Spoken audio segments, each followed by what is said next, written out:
បងប្អូនស្វែងរកកន្លែងរូបថតមែនទេថតរូបស្អាតកន្លែងទីតាំងស្អាតនៅខាងកើតផ្សារព្រៃទាហាងថតរូបតារាពេញចិត្តមានទទួលដាក់ស៊ុំកាត់ស៊ុំមានលក់គ្រឿងផ្លាទីនទឹកទៀតពុកម៉ែអាចបងរំលោះបានទីតាំងខាងកើតផ្សារព្រៃទាអាចទំនាក់ទំនងតាមរយៈលេខទូរស័ព្ទទីកន្លែងនេះហើយគឺជាកន្លែងបងរំលោះគ្រឿងផ្លាទីនទឹកទៀតអញ្ចឹងកន្លែងនេះគឺមានថតរូបប្រត់រូបកូពីរូបធ្វើ CV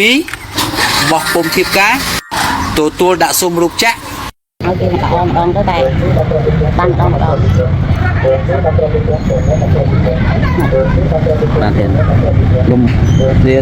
ហើយក៏សូមថ្លែងអំណរគុណបងស្រីមែនទែនបាទបងស្រីគាត់បានមកទិញសេតដៃព្រឹកនេះណាបាទអញ្ចឹងអរគុណច្រើនបងស្រីដែលគាត់ពេញចិត្តនៅសេវាកម្មហាងណារ៉ាលោកគ្រឿងអលង្ការទីតាំងខាងកើតផ្សារព្រៃទាអញ្ចឹងពុកម៉ែបងប្អូនណាដែលគាត់មានគ្រឿងចាស់អីចង់ក្រូមេអីណាពុកម៉ែបងប្អូនកុំភ្លេចអញ្ជើញមកហាងណារ៉ាលោកគ្រឿងអលង្ការនៅតែបន្តលក់គ្រឿងផ្លាទីនទឹកទាបគឺឬក៏គេហៅថាគ្រឿងធាតុនៅតែបន្តទទួលក្រូមេដដែលអញ្ចឹងពុកម៉ែបងប្អូនសូមអញ្ជើញមកណាដែលគាត់ចង់បានរឿងសេវាកម្មដូរម៉ូតគ្រឿងផ្លាទីនទឹកទាបអីហ្នឹងពុកម៉ែបងប្អូនបងស្រីគាត់ស្រឡាញ់ខ្សែដៃផងស្រឡាញ់កងដៃផងពុកម៉ែបងប្អូនគាត់ថាស្រឡាញ់ទាំងពីរហ្នឹងតែមិនដឹងថាជ្រើសរើសយកមួយណាឥឡូវហ្នឹងជួយសម្រេចចិត្តមើលបាទអញ្ចឹងគាត់លោទាំងពីរពុកម៉ែបងប្អូនគាត់មើលខាងក្នុងផងមើលខ្នងផងគាត់ថាទឹកស្អាតមែនតើអូនអើយ